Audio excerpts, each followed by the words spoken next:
Assalamualaikum.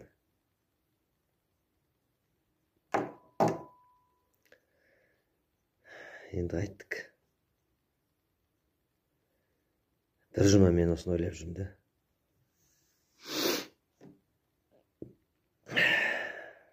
Украинадан қойшы. Қазақ тілі дейді.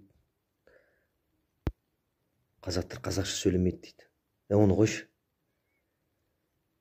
Орыстар дейді, мына жақ Қытай дейді.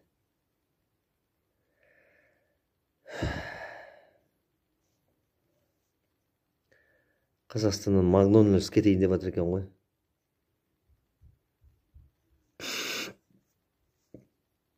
Макдональдс Қазақстаннан кетейін деп жатыр екен. Енді қалай өмір сүреміз?